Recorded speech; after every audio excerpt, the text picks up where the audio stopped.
What's up, everybody? We are here. Another episode of the Final Whistle, the last whistle, but we like to call it the Final Whistle. We got our all-star panel.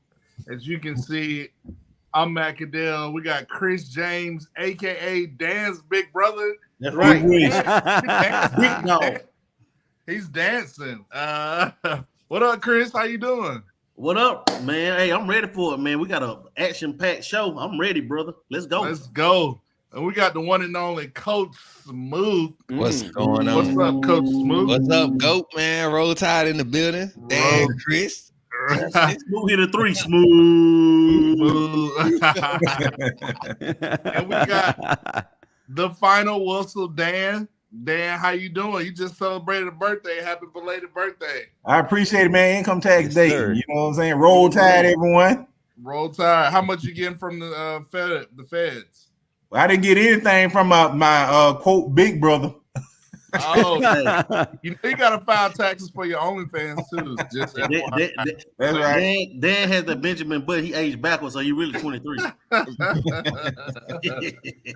And ladies and gentlemen, you know the Bama standard himself, the man who works 1 million podcast shows, Justin Riley, the Bama standard. How you doing, sir? Bama Nation, acknowledge me. Where's your belt, Justin? Just where's your championship belt? Where's your belt? Man, you should have told me before we got on the air. You gotta have that belt on your shoulder, man. You the champ. Got to. I have the belt actually in my closet. Next week, we're definitely going to do that. So I wish you would. I'm glad that you understand what I just threw out there. A little bit of Roman Reigns and the bloodline. Let's do it. Man, we got a great show tonight. And guess who's leading the way tonight? The Final Whistle, Dan, fresh from his OnlyFans broadcast. Is what I'm here for, man. Catch the replay on his OnlyFans. He had to put on a shirt, everybody. You can catch the replay on his OnlyFans and Black Planet. College club too.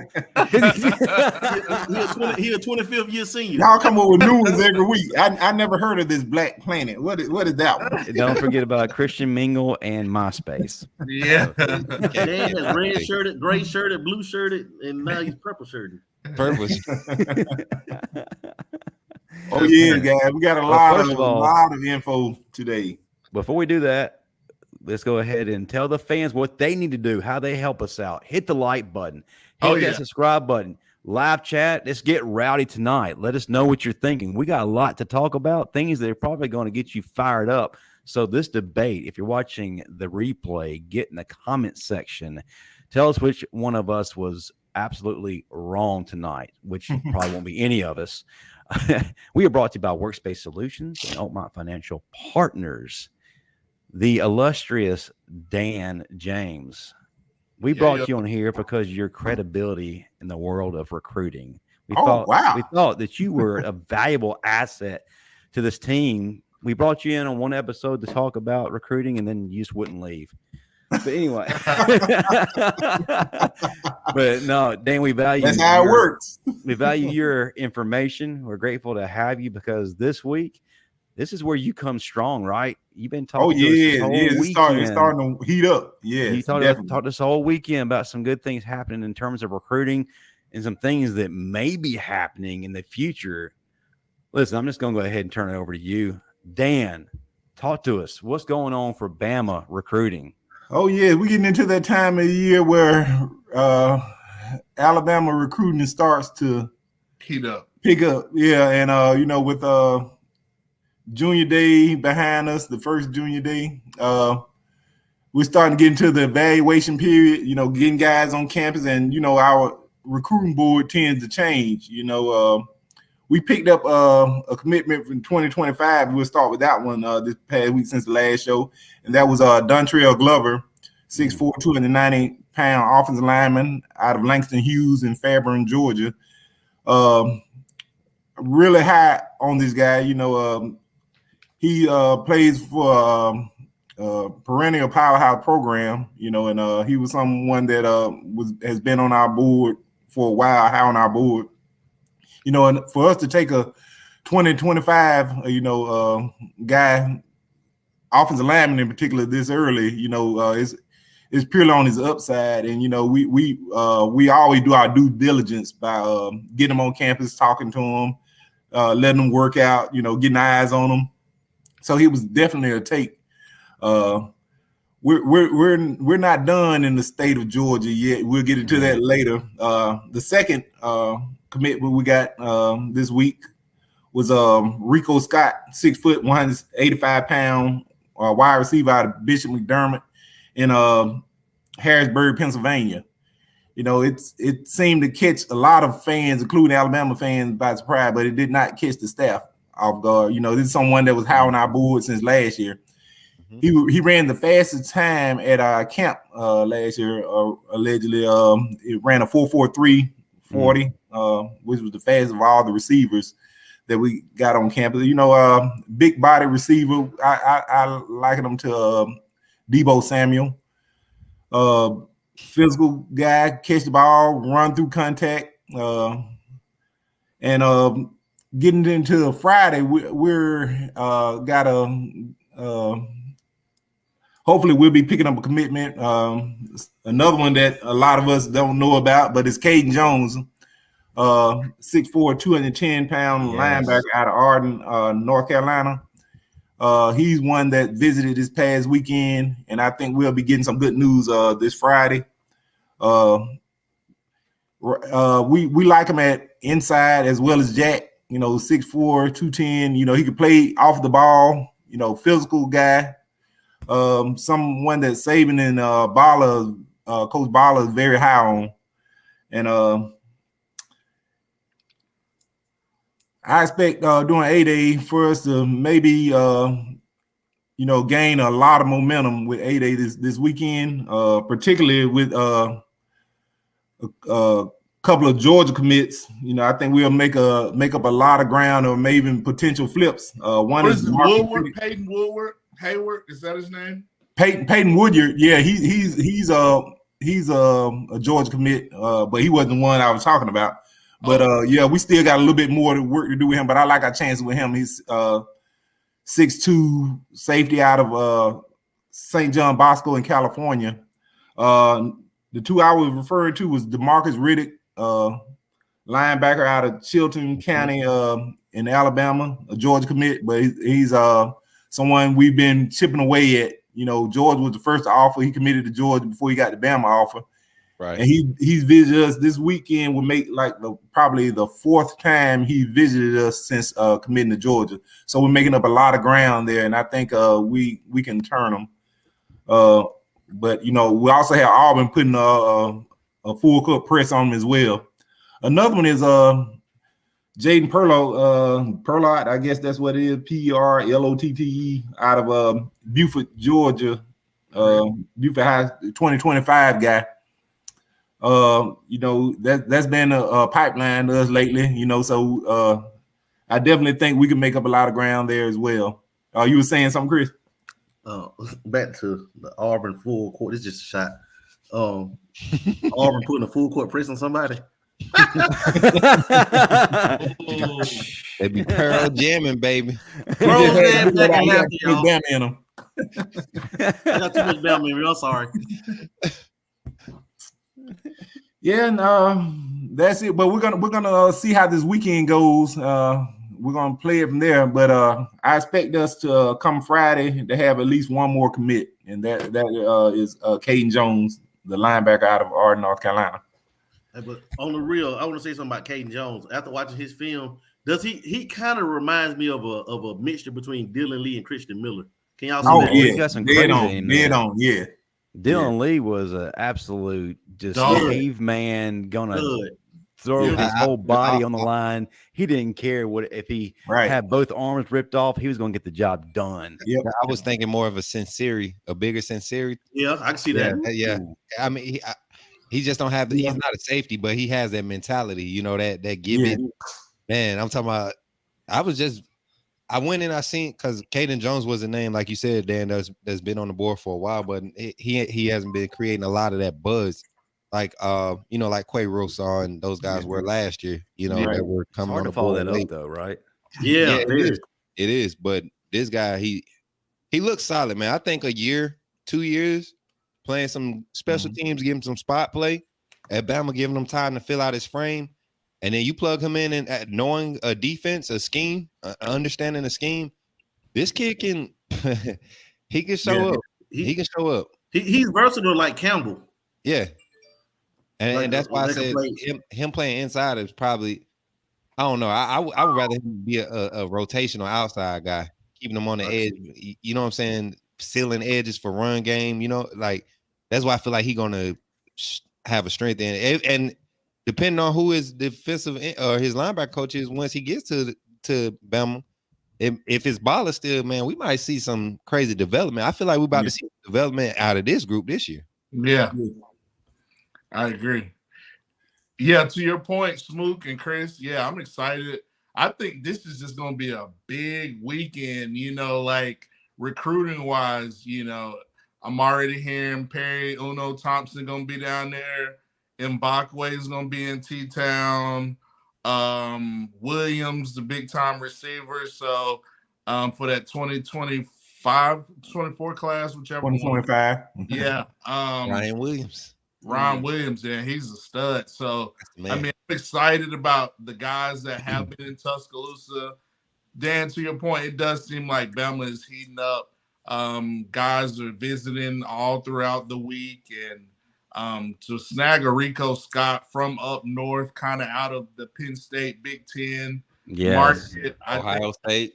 Yeah. Ohio State. Yeah, I think that's a big move to get that stud. So, hopefully – we continue to get that East Coast. Maybe we get a big time stud out of DC area, Friendship High School, Dylan Stewart. So, you know, hopefully, no work to do there. Yeah, Justin, I'm calling for 4 commitments this weekend between the 24 and 25 classes. Ooh, we will hold you to that. So this is the weekend you see a lot of 25 kids too. Then they get enamored. You're right. Yeah, I do want those rising juniors. They get enamored by it and they see that big thing, man. They're ready to pull the trigger. So I think I'm calling for 4, y'all. I like it. I do want to raise a point just to get your thoughts, especially those of you on this panel who have played. How much stock do you put in the guys who are committing super early, like in the next recruiting class, the 2025 class? Is that something we really need to get excited about? Me personally, I don't feel like it because, hey, after all, their kids, their minds change about 20 or 25 times depending on who they're dating that week. How do you feel about these guys? Yes, the upside for some of this talent is coming through a roof and definitely adds to that get back that we're looking for in terms of the Bama standard, and definitely they fit into what we're trying to do. But yeah, let's go around the room. I want to hear your thoughts on that. Matt, start with you, and then we'll go to Coach, and then final whistle, Dan, and Dan's big brother. Best for last, baby. Best for last. Yeah, I'll start it off. You know, I mean, it is what it is. You know, some of these guys are just so talented. You look at a Ryan Williams, like, once I saw him, I'm like, oh, I would love for him to go ahead and commit to Alabama. So it is what it is. You know, we talked about the kids' excitement, and you know, you have to be able to take it with a grain of salt, but I think it's always good momentum for Alabama to kind of get the ball rolling for that 2025 or, you know, future classes to kind of get guys jumping on board. So I think, you know, it is what it is. You know, they might be too early, but I think it is important and it's exciting. You know, it's always exciting for me. So, Coach Smook, what are your thoughts? I'm right there with you. It's exciting, but I also think because of the day and age that we live in, how social media driven a lot of these kids are. Yes. The moment that you get an Alabama offer, and you get that verbal commit, you go from having 1,000 followers to 140,000 followers overnight. You know, after you announce the commitment, and that you could be a no name before you get an offer from Alabama. And as soon as you get an Alabama offer, you have all the recruiting outlets and analysts, you know, they want to get access to your profile. They want to have access to you. You know, it's so many things that roll over from just getting an offer. So a lot of kids who aren't getting that attention, the moment that they get the inside scoop or they get that inside offer from Saban and the staff, is a thing for them to like, boom, let me kick it off, committing to Bama. Let me see who else go come running in the door. Because it's all about attention nowadays. Like, how much attention can you maintain and show that, okay, I'm maintaining this attention, but this is also what I'm doing on the field. So I think it's exciting. And I think it does play a lot into, their final decision nowadays with NIL. It's a big deciding factor with a lot of these players. You have very few who are still holding true to the old school values as far as picking their schools. So I think it's a good thing when we take advantage of it. Dan. Yes. A couple of things I want to point out. That's different. You should never get too excited about early commitments. One example was that it eventually worked in our favor was Evan Neal. He committed, then decommitted shortly afterwards. But the difference is now these guys they're committing to Coach Saban. Evan Neal, he originally committed. He committed to an assistant coach. He didn't directly commit to Coach Saban. So Coach Saban wanted to get him in, get more eyes on him, but we changed things now, the way we do things. But, we're getting the guys to visit. So I feel good about all our 2025 guys. Maybe I'm a little worried about Ryan Williams because he's an Auburn legacy, but I think we can hold on to him.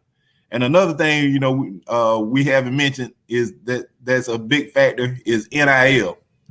With these young guys, schools are gonna start coming. They're gonna throw money at these guys. You know what I'm saying? So stuff like that we have to watch out for now. Not as much as social media as it is NIL now.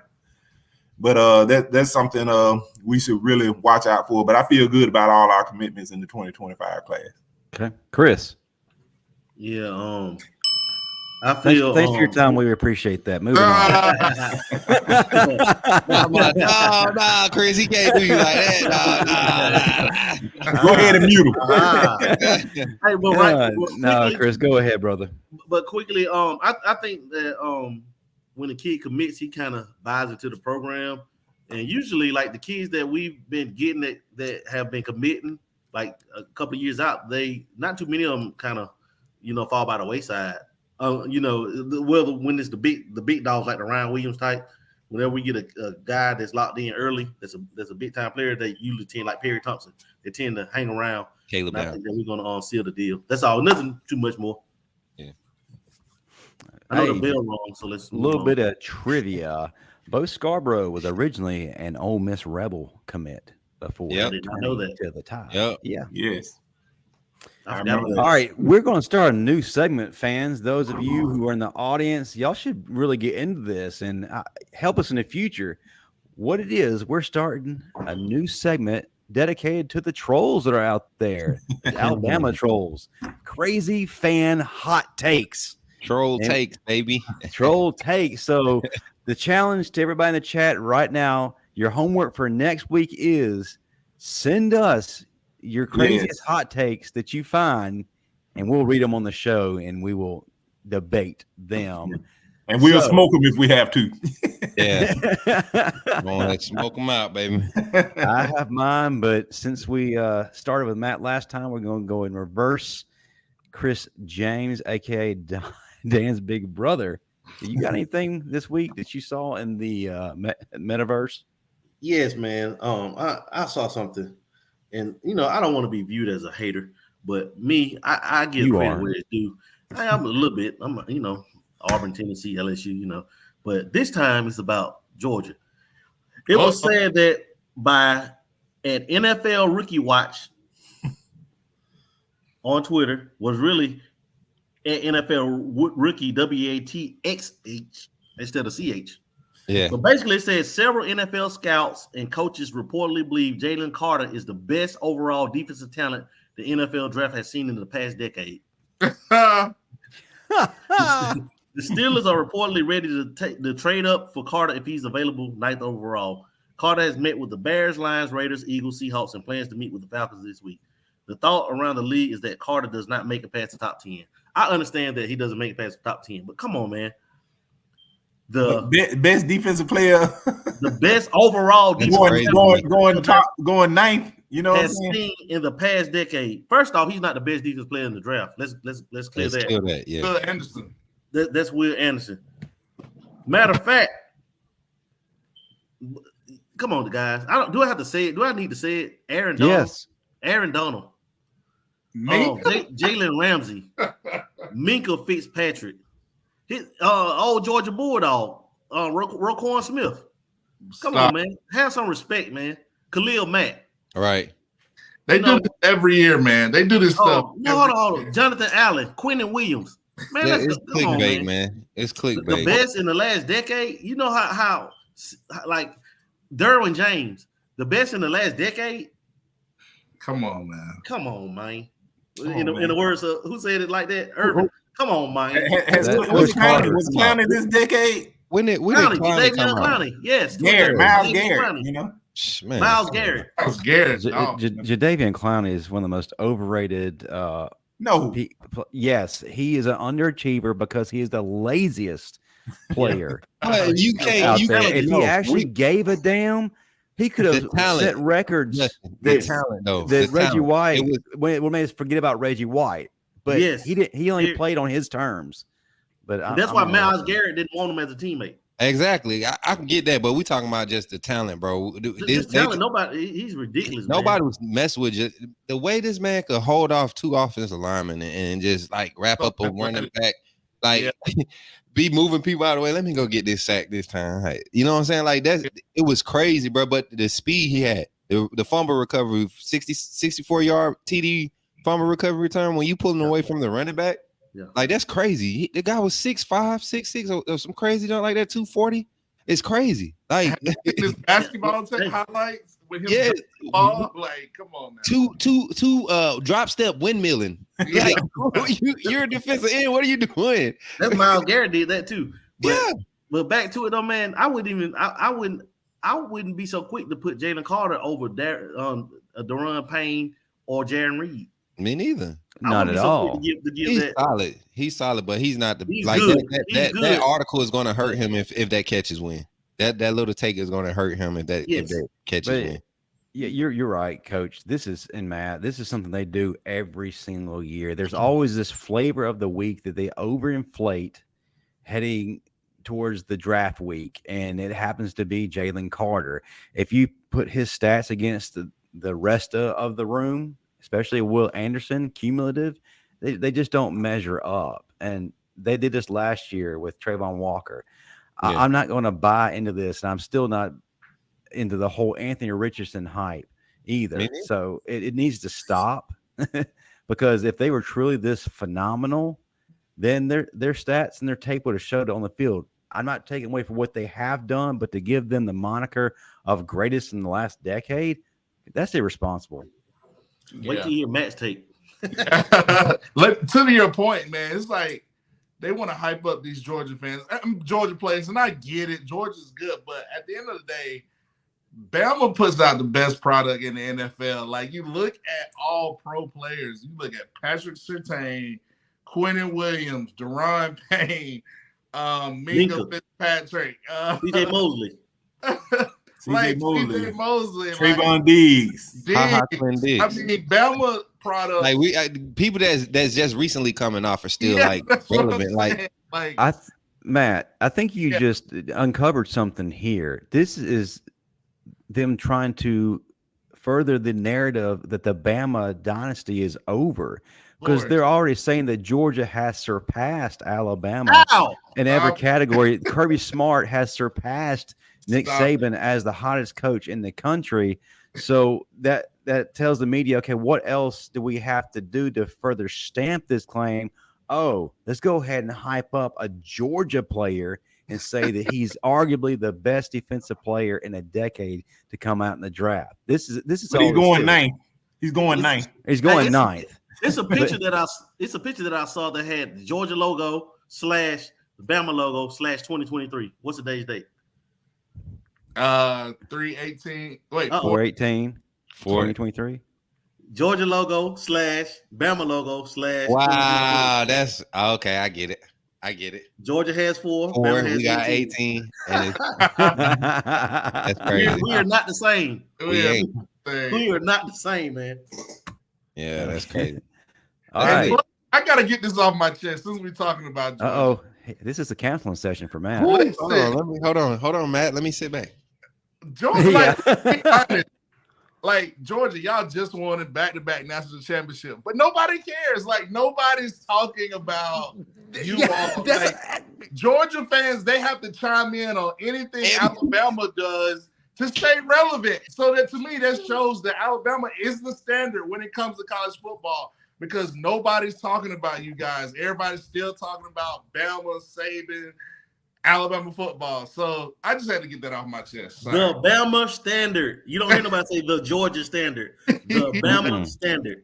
And if Georgia is truly the epitome of greatness, then why are all their fans always looking over to Tuscaloosa to see what we're doing? I've never seen that before. If you're winning 2 titles, the only thing I'm looking at is right in the mirror. I'm not looking at anybody else. I don't remember, and this is why I don't waste time arguing with fans. Like I could talk to a Georgia fan that knows football, but fans that just all of a sudden because Kirby Smart is rejuvenated, and we can't deny what Georgia is doing. Right. Yeah. You just got done seeing this for the past 15 years. So nobody's surprised. They're like, okay, well, Coach Saban did the same thing. Well, let's see. You know what sucks for Georgia? They have to do this for at least 8 to 10 years. Yes. They have to win at least 4 to 5 natties in the next 10 years before they start getting looked at as the program. Alabama, the only reason we were able to do it because there was no consistent dynasty. Texas was probably the hottest thing when we was taking over. Texas, UAC, Florida had. I mean, they were inconsistent. You still had competitors, but nobody was dominating college football for 3+ years. You would see Florida had it for 2 years, and we were competing with them. Kind of relevant. I mean, everybody was Auburn had their time during that span. You get what I'm saying? There was nobody dominating. But then you go and you look from the time Saban stepped on campus, 2008. We're not going to say 2007, but 2008 up until 2018, that 10-year span. Go look at the national championship appearances. Go look at the national title games. Every year, it was never more than 3 years where Alabama wasn't in the title game. Never more than a 3-year span when we wasn't in the title game over the past decade. Sir, are you disregarding 2007? Matt was there in 2007. Are you disregarding Matt, who's right in the next panel beside you? No, I'm not disregarding. Hey, Matt, I hope you seen the Twitter share that I tagged you in when I tried to slow down, and I said, Mike McCoy almost stole your moment. You know what I'm saying? But to your point, Coach. And the writing's on the wall. Until you establish a decade of dominance, the question is not valid. You know what it makes you? Winning 2 titles, another Clemson. Yeah. And where are they right now? But no, I think the difference between what Kirby had and what Clemson has, Kirby didn't get handed no freaking chum bucket, man. Kirby had talent on that initial roster, and that's what I was saying about the 2007. Like 2007. Y'all had just came through some crazy stuff at Bama. You get what I'm saying? Like recruiting, the probationary period, all that stuff. Chris's fault. Yeah. So coming, Saban had to come over. He didn't get handed like a decent Bama roster. It was like guys, just who's going to stick here and stick it out for us. We had Matt Cadell. It was Matt's fault. It was Matt's fault. It was Matt's fault. Matt was at the CC. Was that year? If you talk to anybody that played at Bama in 2007 first under Saban. They wasn't feeling it. Majority of everybody wasn't feeling that, man. It was a culture change. Kirby didn't have to go and change coach over there. Kirby just went over there and demanded control at Georgia. Man, Rick came off 10 wins. You get what I'm saying? Like it wasn't. So that's why it was so great what Saban did. Saban took us from being unranked to competing his first year there without any of his recruits or anything. Then 2008, Julio, Mark Ingram, all those guys show up on campus and they're able to. You get what I'm saying? Like that's when. He set the tone then, and we never dropped a level below. Georgia came on, they had all the talent, and they still couldn't top us with a beat up roster in Kirby's second year. So it's not the same. We not the same. Bama, Georgia, it ain't even a comparison right now. Yeah, y'all trending in the right direction. Clemson was trending in the right direction, and look where they at now. The Cheez-It Bowl, right. Dan, do you have anything that you found out there in the interwebs? Yeah.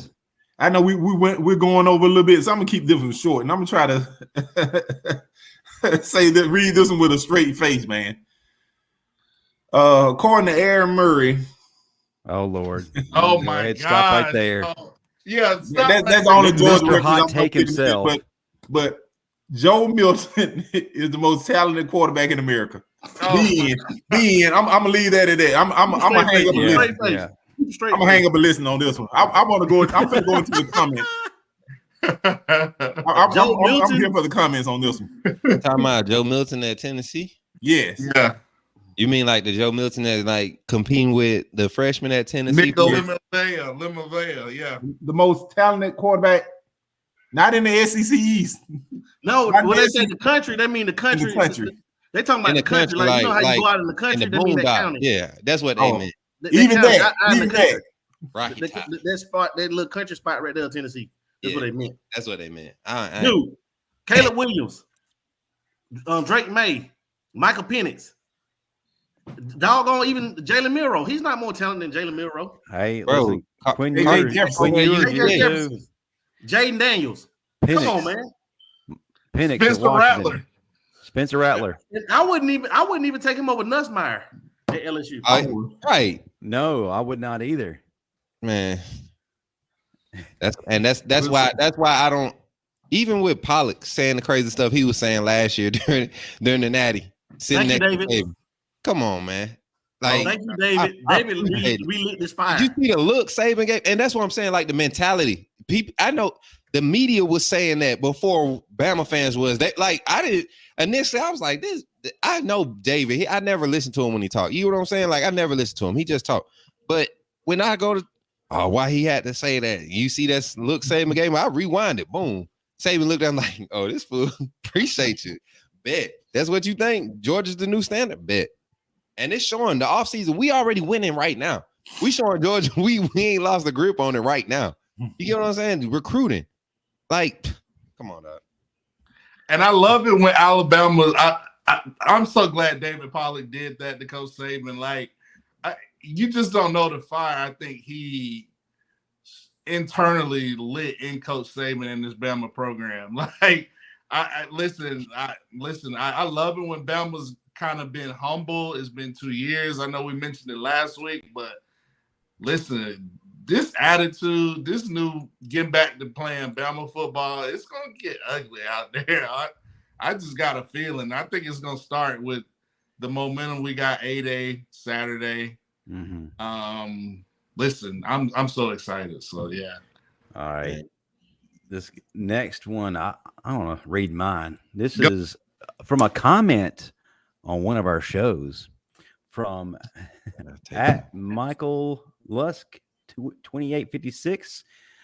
Do my best, James Earl Jones.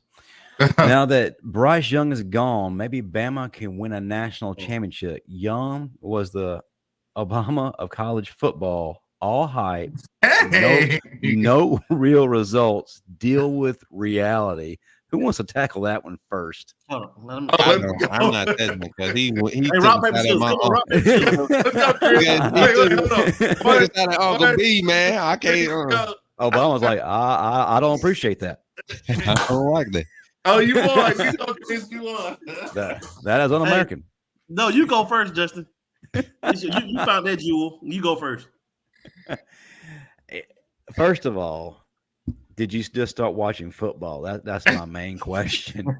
Are you part of the 85%ers? You know, the Walmart Bama fans who like to collect shirts after a title?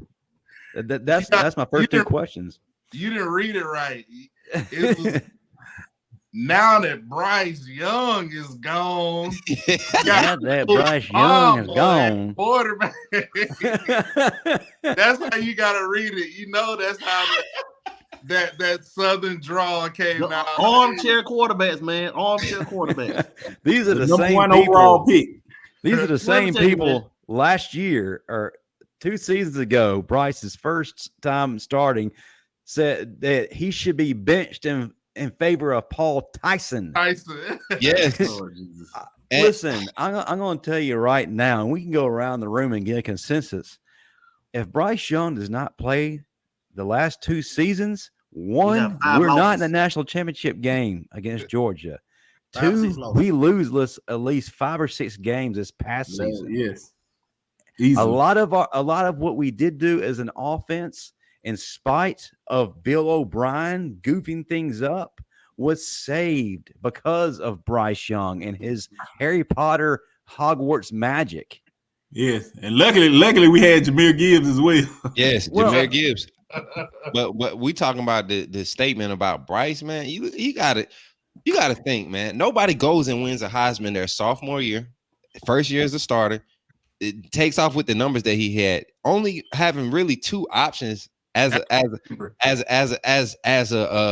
quarterback. He only had 2 big options.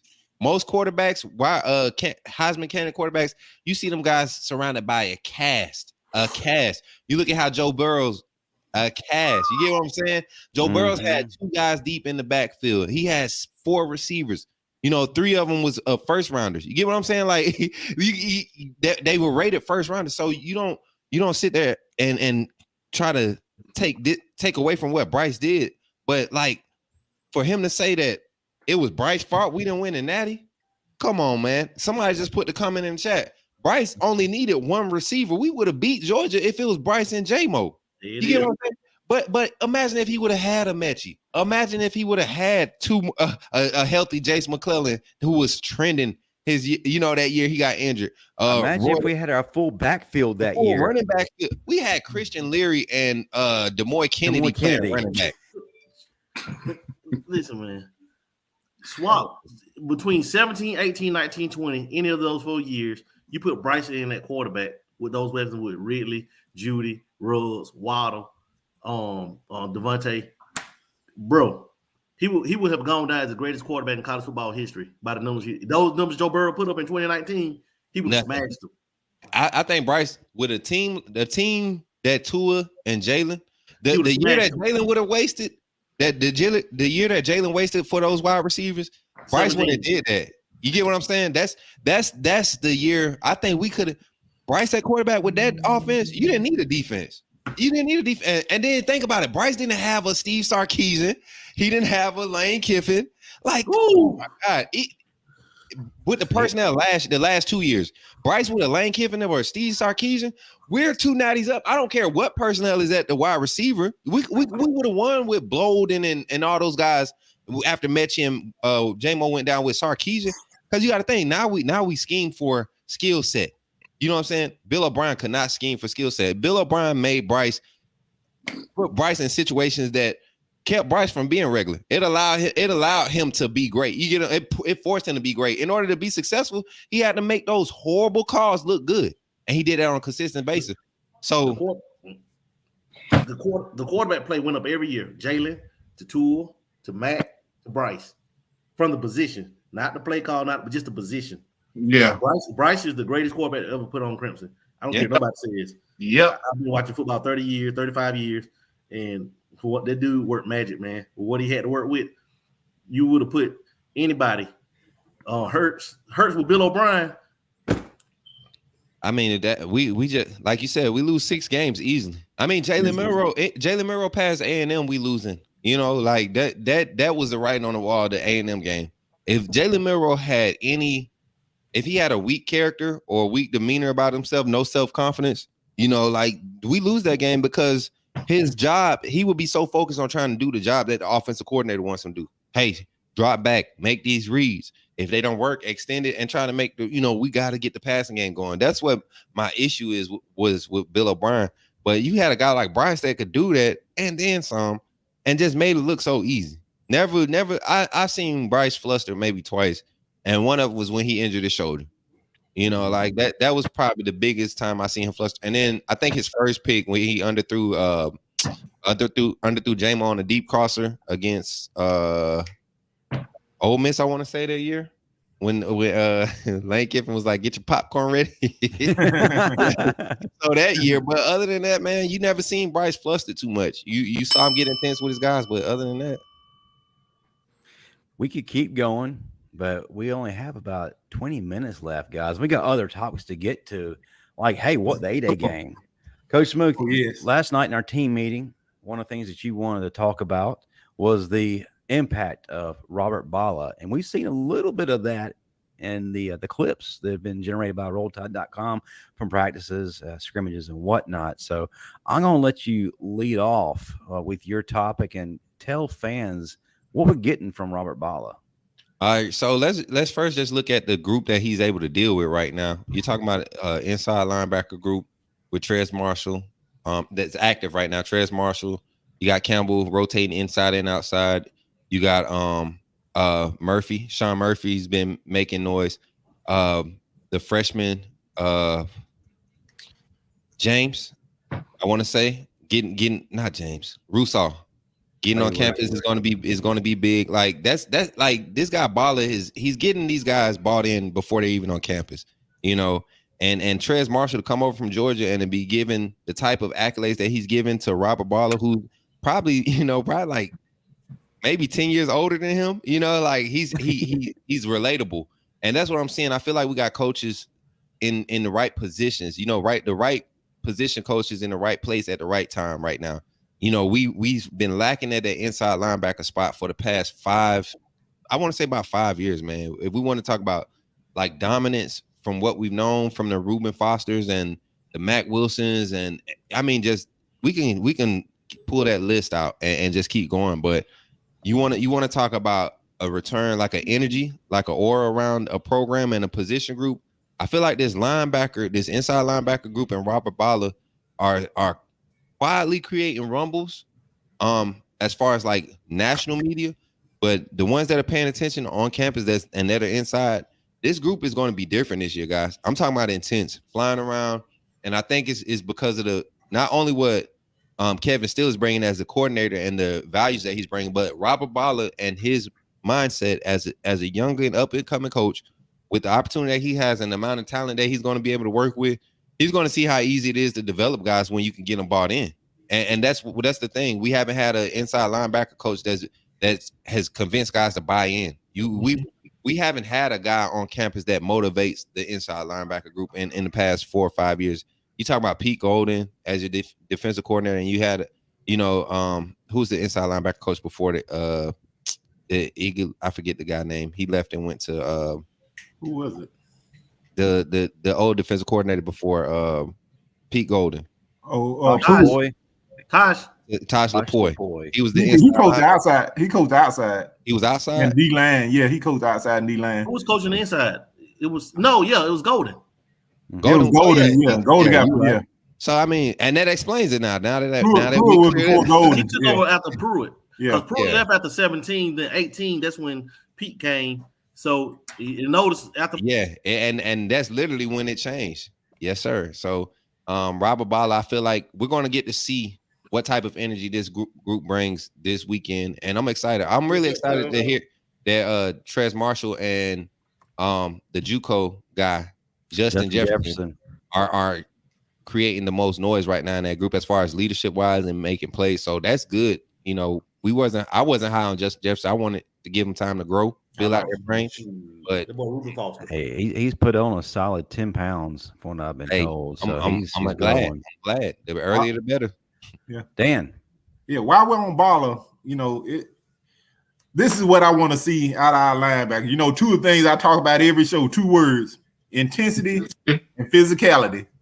That's what I want to see. But the third thing I want to see out of our linebackers, what we've been missing, is discipline. What I mean by that is, being around the ball, gap integrity, quit getting caught up in the wash. You know what I'm saying? We have too many guys running wide open, backs running out the backfield wide open, tight ends lagging out on us wide open, things like that, discipline. And the fourth thing I want to see is development. I want to see these guys, how they develop year to year on the baller. So the jury's still out on that, but intensity and physicality, the first 2 I want to see. That'll be the huge improvement, but discipline, we got to get back on that. You know what I'm saying? It's like the guys wasn't being coached out there. Our linebacker play just was horrendous the last few years. And I think it had to do with more so talent too, because the talent level wasn't what we were used to. No. Well, when you got guys running wide open, that's just blown assignment. But the thing about it, man, I want to see ball carriers go back. I want to see ball carriers go backwards. I like that comment. Like Chris, you said this early. You said that a while ago, Chris. A while ago when Drew Sanders first left. Yes. We talk about that all the time. Yes. Started on that. We agree with you, Frank. But we agree with you. But I want to see ball carriers go back. It's been a while since we made ball carriers go back. Number one. Number two, blitz with a purpose. When you're blitzing, you gotta blow up backs. They step up in there, you gotta blow them up. Like when Reuben Foster blitz, or Rashawn Evans, or Reggie Ragland, or Dante, or whenever they blitz and the back got in their way. It's not we hug now. It's like we hug them. You got to blitz with a purpose, intensity, like Dan said, and we got a freaking tackle. It's been so many times that we had a specific linebacker. I don't like piling on him. When the hole was wide open to make the tackle, the Joker dove at the ankles. Does his name rhyme with knocking them backwards? Does his name rhyme with memory? Can you lay down for me? Can you stop running with this ball? I promise you. Let's not do this, guys. Hey, look. He lowered him down with grace. Hey, look, you tackle him, you hug him, put him down real slow, and get a blanket. Put a blanket on top of him, put a pillow on his head. You want the ball? Now you're down. Intensity, physicality, nowhere present right there. And can I add to this point? I think, like, since we've been talking about Georgia, I think we need to play at least 5 guys at linebacker position. Like, rotate these guys. Like, let Lawson get loose. If you got all the talent, just don't limit it to 2 guys, unlike Pete Goldman. Right. Let those guys have different packages, have different game plans, have different schemes for offenses. You know, that way they have to, I don't know. Plan. Which linebacker, yep.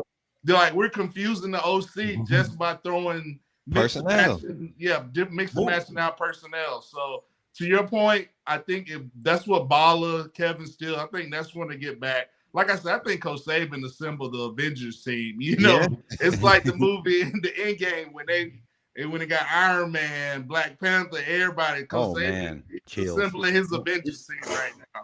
All his style.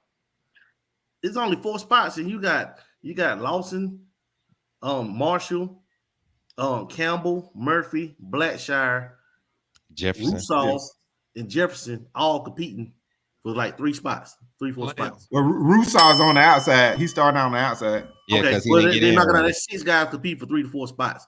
So I just pray that whoever doesn't win, that you're not in that top 3-4. I just pray that they don't leave one more spring. Yeah, Lawson's gonna be gone after next year if he starts. Whoever, probably Jefferson and Marshall. Marshall's gonna be. If I pray that Murphy and Campbell and the guy on the outside like Alexander just have patience, man. Just 1 year. Just be patient. Just be patient. Can I make a point? No, respect the bell, sir. I'm sorry. Respect the bell. Respect the bell. All right, we are running low on time, so we got to get to a couple more things. One of which is A-Day MVP. Guys, the greatest time of the year, Christmas in April, is here. And we want to address this before we get to fan questions. That's right, guys. We're going to turn it over to you in the live chat. So please start typing your questions now so we can answer them. A-Day MVPs. Let's go around the room. Let's talk about who we feel like is going to thrive in this edition of the A-Day game. We'll start with the final whistle, Dan, who is birthday boy attack. Yes. Man, it's easy for me. We tend to go vanilla during A-Day. But I'm going to tell you, man, my MVP is going to be Justice Haynes. God dang it, I can't stand. That's why I'm glad I went first. I knew somebody else. Watch your mouth. This is a Christian show. He said, dang it. Rewind it. Okay. Dang it. That's what he said. All right. What's your defensive MVP, Dan? You got defense MVP? Yeah, both. That's gonna be good. I'm gonna say one of the rushers. I'm gonna give y'all a wild card. I'm gonna say Quindarius Robinson. Oh, wild card. Okay. Yep. Matt Caddell, offensive and defensive A-Day MVPs. I'm going to go Milroe, and I'm going to go Caleb Downs defense. That's a good one. Coach Smoot, I didn't want to go to freshman. Before someone steals your picks, go ahead. Offensive MVP. Justice. Better. I mean, I honestly think Justice Haynes is really about to turn some heads. Man. The narrative opening the season is not going to be who's starting at quarterback. It's going to be why Justice Haynes isn't getting more carries. Yeah, y'all get ESPN Plus, man. Y'all gonna see something. I'm telling you guys, I said it the last show. It's not that he's not good enough. It's just the nature of the beast and being at Bama. I don't think Justice is going to be getting heavy carries until after week 4, y'all. Mm-hmm. And that's just, it sucks that it's got to be that way, but they're going to give him time to fill it out. There's no need to rush him on the field when you got Jam, Roydell, and Jason in front of you. There's no need to rush him out there, but the moment he's ready, you're going to fit him into that scheme. And it's not a problem when you do that. It's no like Jacobs. Yeah, like Jacobs, he yeah. was the 4th guy, and every time he came on the field, we didn't have a drop-off, so it's one of those things where we're good at. So Justice Haynes, and then for my defensive MVP, I'm going with James Smith, man. I'm hearing this guy's going crazy, bro. Like, and he's right there in the front. I don't think they're going to run Otis too much. I don't think they're going to try to risk having him out there. So you got Smith out there, man, and I feel like it's about to go. If we do see some freshmen taking over on one side of the ball, it's going to be that defensive side. We got Smith. We got Downs. We got Bruce coming on campus. And then you talk about actually freshmen on the field. Earl Little's going to get his burn this year. Like, don't do it.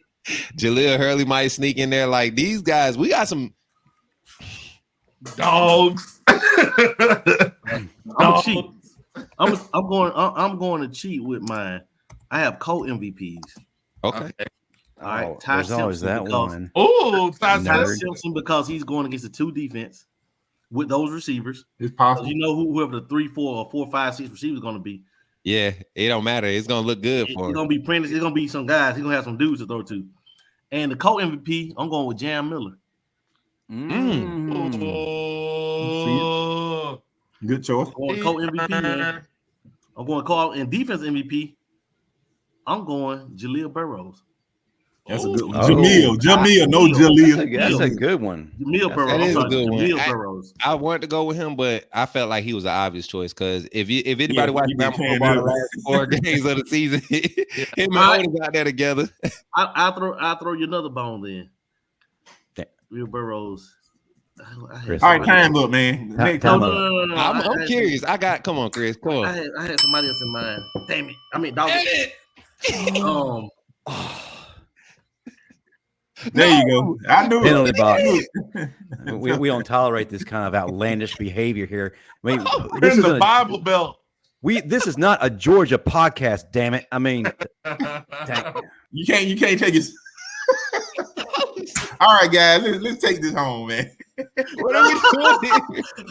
I said, dang it.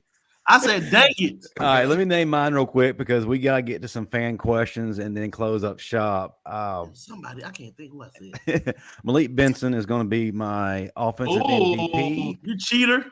Honorable mention, Dylan Lonergan. I've been hearing great things about him in spring. So quarterback of the future, getting reps. Defensively, I'm going to go with the man child of Caleb Downs. Co-MVP is going to be Chris. Well, no, no. Let me go back. James Kool-Aid, Smith. baby. Kool-Aid. James Smith. Kool-Aid not going to get into action. All right. Yeah, you're not going to get in action. They're not going to throw it towards him. To start the questions off, I should have done this earlier, and we will get to the fan after this. This is going to be a debate, and there are going to be some Alabama fans who actually had this debate, and it's going to be on Twitter. Will a starter be named at quarterback after A-Day? Start off, Matt. 2 letters, I meant. No. Nope. Not what your name is started just so one can transfer.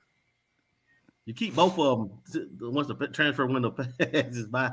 I think this is my 2 cents. I think around the SEC, you're kind of going to see 2 quarterbacks kind of competing initially until they separate. I mean, you look at Bama, Simpson, Milroe. You look at Tennessee, Milton Limavale, or whatever his name is, Georgia competition, Ole Miss. So you're kind of going to see, multiple quarterbacks. So I don't think Saban's going to name a starter right after spring. Look at that question. Me too. That's all I'm ready to get to. We all got rules. That's why I try 30 seconds each person with these fan questions. Let's start it off. Dan, 30 seconds. It's kind of complicated. Well, it's really just bad scheming. You know what I'm saying? We don't know. We'll know this year. Pete Golden with 2D that 2D lineman, 1D lineman on the field. You can't really tell. You can't tell if it's Freddie or if it's Pete. Now we'll know this year. Okay, Chris. I say it was scheme because the last time we had a dominant D lineman and the D coordinator was Tosh Lepore. So Phil Matthews was good, Barmo was good, but Barmo, I think he was a first round talent. He could have gone first round, but he just waited too late to turn it on. So it's not like they're not developing because you got Byron Young this year. So it's not like they're not developing. It's just that scheme messed up. Yeah. Scheme was designed for the outside guys to thrive, not the inside guys. Right. Whereas in the past, the scheme was designed for, the D lineman to eat. But it's like under your guy, Golden, it was more so designed for those jack linebackers to really, do damage. Right. Coach Smoot. And I'm right there with you, Chris. That's what I was going to allude to. Is like the scheme was designed for us to play in space more often, and that didn't work out to an advantage. You have to disrupt early, and you do that by establishing inside dominance. And that hasn't been a focal point for our defensive coordinators. But you got a guy in Kevin Steele who understands balance as far as when to attack. So that helps, and that's going to help a coach like Freddie Roach, who's able to teach the core values of defensive lineman and gap concept, gap contained concept with 3 down linemen, 4 down linemen. You can't do gap contained concept up front. I mean, Saban implemented it with linebackers that were aggressive enough to fill, but you can't do that with the type of linebackers we had last year. So this year, different scheme. You're going to see Freddie Roach and what he's able to do come to fruition. So, Matt. Yeah, I think it's development. I think I do think it was some scheme, but my only critique of Freddie would be what's in there. I didn't understand the personnel last year choices. I didn't think we played the best talent, regardless of scheme. Like, I'm not trying to call nobody out, but their name might rhyme with hell. Yeah, I don't think he's the rhymer. I love his subtleties. I don't think we put the best talent out there and scheme-wise helped them. So I think Freddie is a good coach as far as developing. But my critique is, I just still think we need to continue to improve and be dominant. And I think that's what's going to happen with Coach Steele, putting the D-line in, putting the right scheme, stopping these offenses. That way these D-linemen just look dominant. And we get back to having them first-rounders. Jaheim Zold is on the verge under Steele and Pruitt and all these guys. He'll be a first rounder. All right, I got a quick question. No, you're done. No, for you, Justin. Because you said it earlier with the scheme and everything. If you have a guy like Jaheim Otis sitting in the scheme under Golden, does he transfer this year? He coming out or you get what I'm saying? Like, so I think just that overall mentality has been adapted, and the guy like Roach is going to benefit from it. That's all. So, and to your point, no, I'm sorry, it's so good, man. Hey man, we need to extend this show to a 90-minute show, man. 90 minutes. Apparently, so, no, I got stuff. No. Anyway, my quick take. Get it done early in the day. Is basically a combination of both. I think that Freddie Roach was handcuffed by 2 things, like you already said: scheme, and then also being forced to play vets that had no business being on the field. DJ Bell, I'm not going to rhyme. Bingo. All right, next question real quick. Crimson Kings, what y'all think about Caleb Downs? Only one person need to take this because we all share the same. He'll be the closest thing we've seen in criticism since Minkah Fitzpatrick. All right. There you go. We all echo that. All right. We had one about D. Who's going to be our best tight end? I'm going CJ Dupree. I have been hearing some amazing things right now from practices and scrimmages. He's a guy who's multi-talented, can do a number of things, not just one. Chris. This year Dupree, but overall not black. Yeah, yes. I think red zone. When we get in the red zone, Amari in the black. I'm different with you, Matt. I think open field. I think knee black is going to be a better option because he's more talented. Flipping it. Okay. Yeah, and Dupree in the red zone because he's the more complete back. You could run or put him in the release block, knowing you could put it up high. He's a attack ball type receiver. So yeah, I do Dupree by far our most complete tight end. The tight end B is going to be Robbie Oots when he is fully. Yeah, H-back, fullback. Yeah. All right. Next question, Jeff Roy. Let's keep this quick because we'll debate this next week. Who do you think is ahead at quarterback based on what I'm being told right now? It's tight, but slight edge goes to Jalen Milroe. Matt. The veteran. You give the veteran right now. I think you give the nod to Milroe. It's because he's the veteran. Coach. I hate to admit it, y'all. I feel like Ty Simpson is gaining momentum, and he's got the slight edge. And y'all know me. Y'all know me. I'm the biggest Milroe stirrer.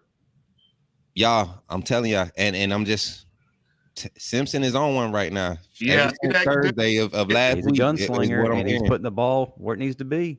Yeah, but you know how open first and second group.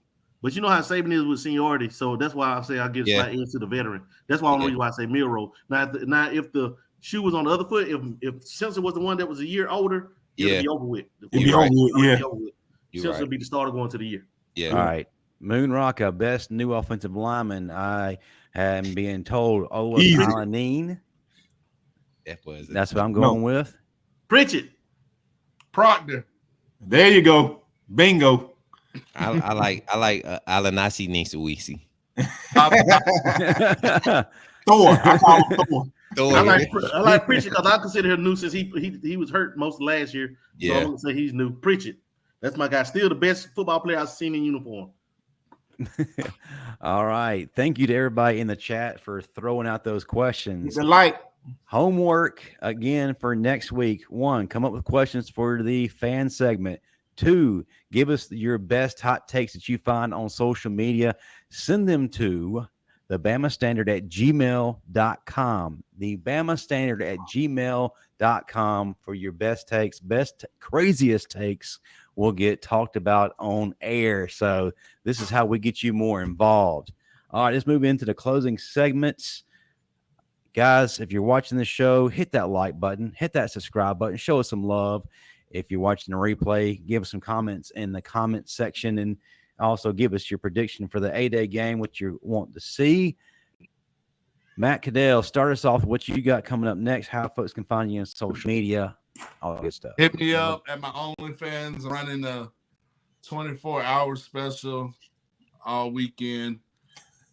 Discount 25% off this week. 4 quarters, Matt. 4 quarters with Matt. 4 quarter Matt. 2 a days with Matt. 3 and out. Oh no. 4th and long. I'm done.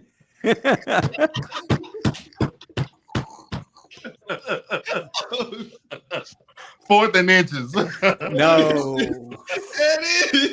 It is. It's good. It's good with Matt Caddell. Gap integrity with Matt Caddell. Scheme fit.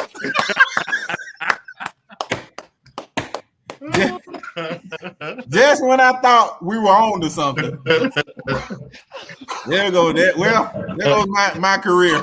Yes, folks, this is a part of the program where we all turn into 15-year-olds. Oh, it goes our show. See y'all next week. Hey, hopefully. Go for it. Coach Smoot, tell folks how they can find you, what you got coming up, And I fully expect when these people are giving you their social media locations for y'all to all plug into what they got. Go ahead, Coach. It got hot over here, but y'all just at Coach Smook on every platform. I'm very active on Facebook, TikTok, YouTube. Twitter is picking up. We pick it up a little bit on Twitter, so definitely find us on there. And that's Dan's it, man. Dan's the only one who's collected himself. Final Whistle Dan. Yes. Final Whistle Dan. That's the handle. You can find me on Twitter. You take me here. Hit the mute button with this guy. I'm trying to keep it together, guys. Okay. Final Whistle Dan on Twitter. You can catch me here every Tuesday night. Right here, Final Whistle Show. Y'all, I'm trying to retire early. Y'all hit them with the like and subscribe. I'm tired of the 9 to 5 thing. Yeah, me too. Chris James. Blow me up. Hey, we about to go after dark. That's the man. Other show that Matt's gonna be. Final Whistle featuring. After Dark.